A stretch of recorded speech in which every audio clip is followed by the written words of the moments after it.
Hello, everybody, and welcome. I realized my microphone was muted. I apologize for that. Okay, so for those that have been on live and are just picking me up now, I apologize for that. Okay, we're going to start with some questions, and we're going to go through some visuals and see some cool stuff. We'll be running this for about 20 minutes or so, just to give you guys a heads up. So a couple questions off the top was, how does photography and learning photography help you as a lighting artist? So the biggest one is just understanding that when you understand photography, you understand f-stops, exposures, but more importantly, you understand general composition of the way an image looks in the frame and how to best compose something. So also how light behaves in the natural world. It'll help you with your CG stuff as well. When you study things like the Ansel-Adams zone system, you get a better understanding of how, when you build an image, you craft it from having having dark values to light values and all the steps in between, with like some details in the darks and some details in the bright, but then also understand that there's a difference between those brights and the brights that kind of blow out and bloom a little bit. You get a sense of lens abstractions, like what happens when you use a wide angle lens, what happens when you use a telephoto lens, what happens when you shoot on a very bright day and you've got the sun in, like what's that lens flare look like, what kind of happens. So having that understanding and working with that in the real world will help you gain a better understanding in CG. I also like to say that having an understanding of painting is a huge help for CG artists, because it helps you understand not only how light works in the natural world, but how to utilize that in your own work. So that's a great question. Kjelds talks about when he first starts with an image, like working with it as like a thumbnail. And that's a very common concept for like concept artists. You just kind of get the basic layout, the basic composition of it. And I totally agree, because you can so easily get into the details of a shot and the specifics of a shot and forget the overall composition. So it's good to work big to small, like work with your overall composition, work with your light to dark values, work with some of those basics, and then build from there. Additionally, you want to, and then another trick, you were talking about going down the thumbnail size. I've also heard of artists inverting the image, turning it over, like rotating it 180 degrees, or inverting it backwards, or just blurring it out so you lose all the detail and you just look at the composition. All are totally valid tactics and something that you definitely would want to explore. Yeah, so those were a couple questions off the top that I thought were great and good to share with everybody. Again, I apologize if there's a big logo over my face, but I see that in the chat window, and I hope that's not being shared with you. So I'm gonna go ahead and share my screen now. And let's see, let's do the whole screen. All right. And now I'm gonna go ahead and open some of the images here that we are talking about. So first off, let's go ahead and take a look at, Dani has a demo reel to kind of go through. There we go. All right, so nice, simple beginning. Just got your name. Usually, just for your heads up, I usually put name, job you're applying for. Year is fine. I usually don't do the year because it dates it very quickly. But I would, name, and then like website or contact information, like real quick. But I do like it very straightforward, get it on and off the screen. See. So this is more of like a modeling reel. And I think this is totally fine. It's totally valid. I think there are, we can talk about this in the lighting community if you want to, if you have the ability to improve the lighting on this. I definitely think there are some ways of doing that. With cars and reflective surface, it's all about what's in the surroundings. It's all about what's being reflected in the stuff, and getting some reflections in here to create some more shaping. This like super darkness on the inside isn't necessarily ideal. And then for this shot, my first thought was like, it just needs a better story. It needs a stronger story with stronger lighting. Is this a church where you're about to have a wedding? Is this a church where you're about to have a funeral? Is this church haunted? Is this church? There just needs to be more of a punch when I see this, right? Like, and there needs to be more of like oh, that's why we're talking about this. That's why this is special. That's why you're building this. And that's just strictly from a lighting and storytelling standpoint. This is a nice model. I like these. I like the fur that you used on the top. Now, in terms of like a modeling demo reel, this would be this stuff. It's weird. It's weird that that stopped, by the way. I thought it froze. See, so you got rotating, and it's weird that it just stops. So I would just cut out that stop and just move it into the next one. Yeah, this is looking good. But like in terms of a modeling demo reel, I think this is good for a prop modeler, but there's not a lot of character work in here. Yeah, so like this is really good. So I would just, yeah, that's fine. It's fine that you have it there at the end. But yeah, in terms of the pacing and everything seems pretty good. I think that and I'm not going to comment on modeling because it's not my field of specialty, but in terms of look development on this stuff, if you want to push it further with the lighting there, we can definitely go through that. I don't like to give too detailed of notes right away just because I don't know what you still have access to and what you don't. But in terms of like the pacing of the reel, all that stuff is pretty fine. Like it's just like these holding frames. I'm not quite sure. It just feels like it freezes. So it's always good to like keep it in motion, keep things moving along. And like, I think, yeah, that spins a little bit too long. You can shorten, you can just trim up some of this stuff. Like, and that can just go there. I think the frosted glass on that looks really nice. But yes, from a straight up modeling standpoint, I think good for the, what was I going to say? Good for props. But in terms of like a lot of companies would look for character modeling as well, I think. All right. Additionally, wanted to talk about, we got Cleber's shot here. Man, there's so much. All right, so this is what we've got this paw coming to life on this shot. We'll talk about that when we go into that. Oh, and then lastly, before we hop over into Photoshop, I want to talk about Holly's live one. So this is really good haze, really good, like really nice job getting that in there. Only critique on that would just be to give it a little bit more punch of color in this region here. Make it a little bit either cooler to match like the haze that's going on around here, or make it warmer to match the lighting that's in here. So photorealistically, it would be warmer with this lighting. It's just kind of a neutral tone right now. But if we want to tell the story and keep it on this cool versus like the blues versus the pinks, I would just keep that as is like that. But yeah, I think that's looking pretty cool. All right, let's hop over into Photoshop here. Oh, Photoshop, go.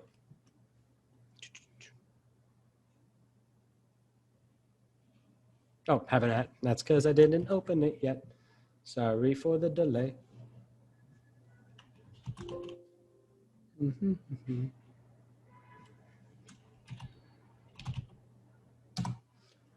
right, let's get this open, and we will open up today's images.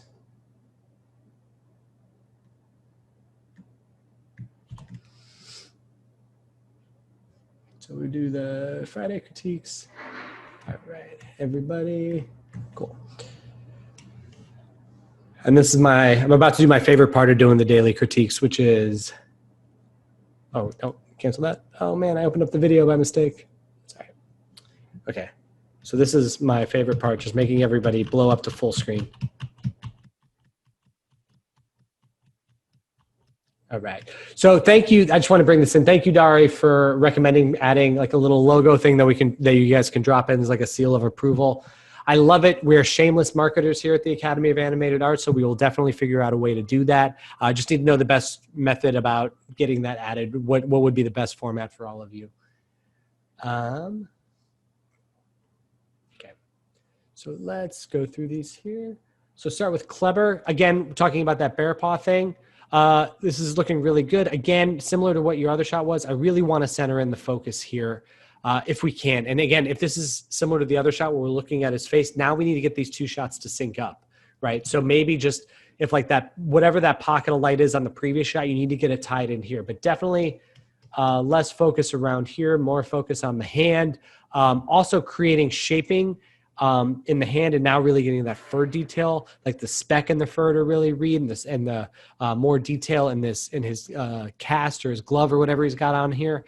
It's all about getting shaping in there and really focusing the light into that central region, and allowing the other stuff to tie down, and then making sure again that it's tying up with the previous shot.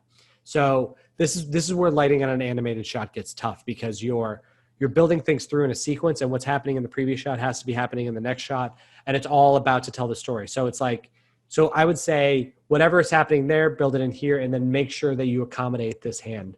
But yeah, overall, it's a good start. Dani, okay, I know you're still finding some reference here.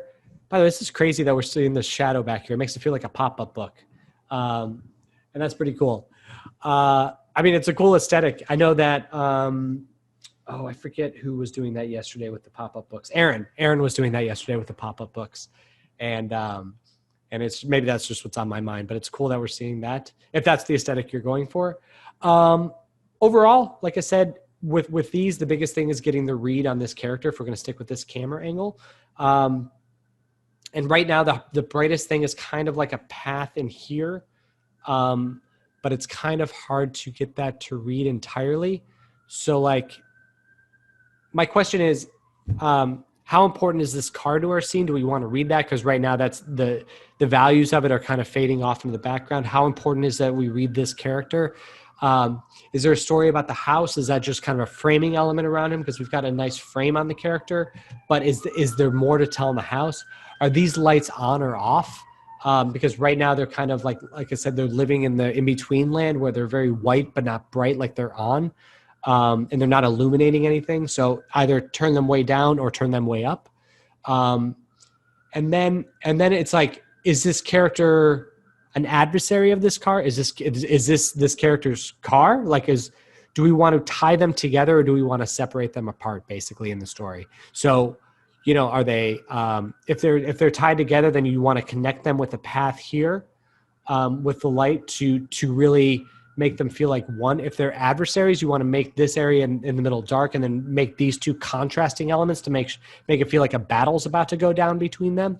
So that's why that's why I asked about reference. It's just, I want to see what the next steps of this are.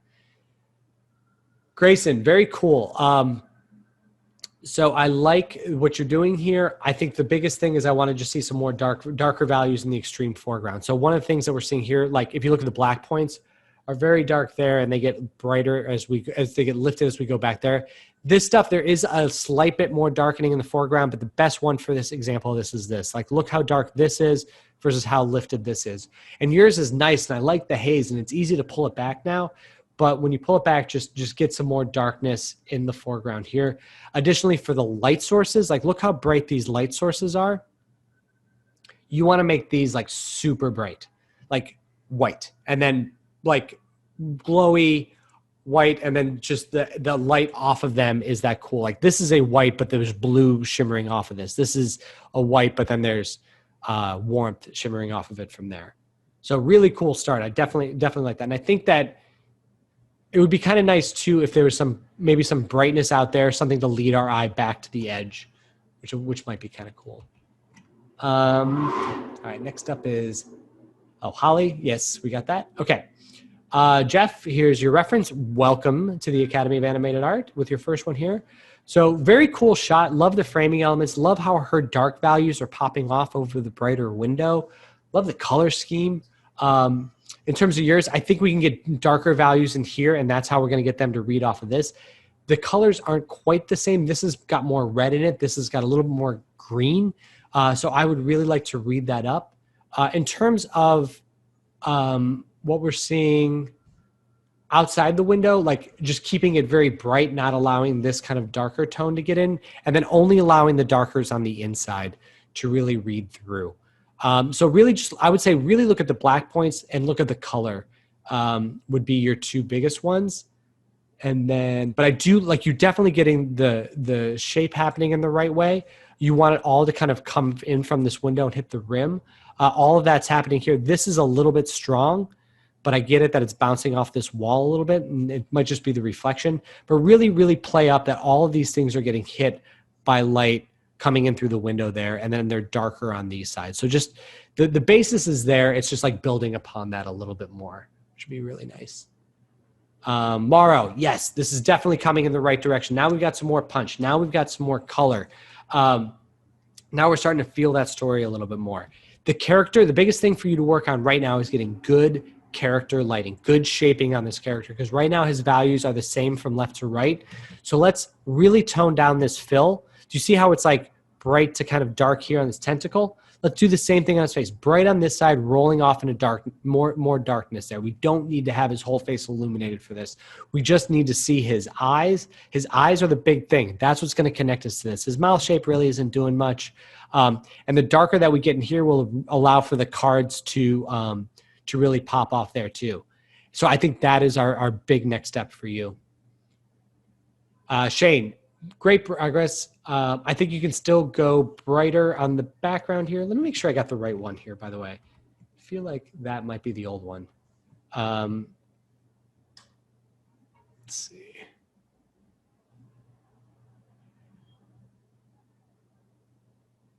Okay.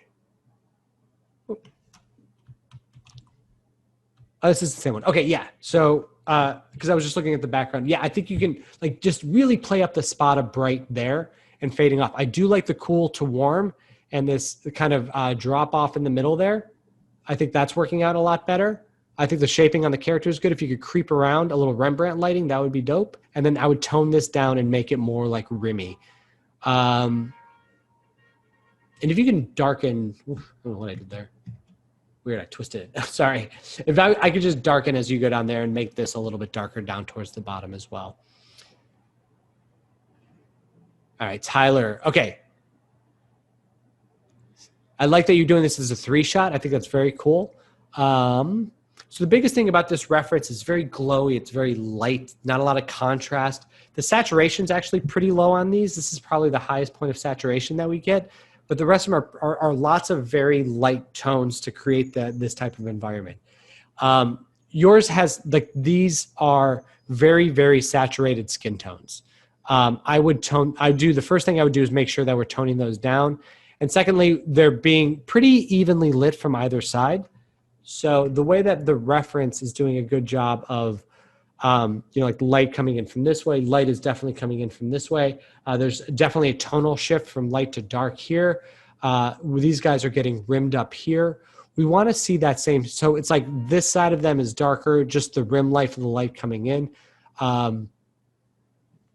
Same thing here. So this side will be darker, and it's just they're really flattening out.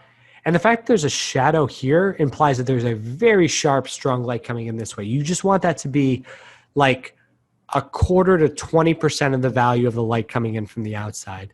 And then, oh, wrong one.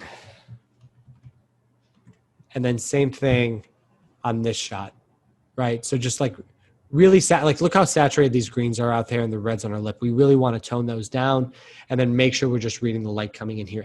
All the light coming in this way should be secondary. Again, there's that sharp shadow, which would indicate that radius of that light's pretty small.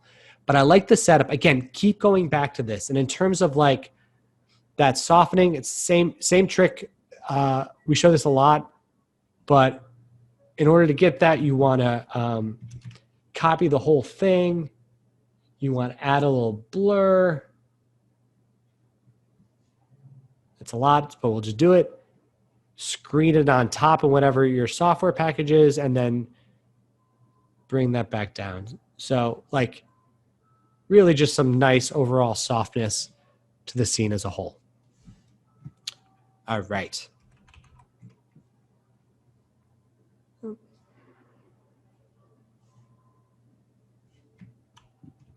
Let's see if it's still sharing the screen. I think it stopped sharing the screen.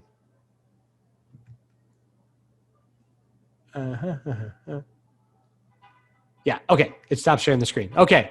Well, thank you guys for joining us in today. I really appreciate you taking the time to check us out. If you have any questions at all, make sure you add it into the comments down below. And I'm looking forward to seeing what you guys do next week. All right. Happy weekend. Happy lighting, everybody. Talk to you all very soon.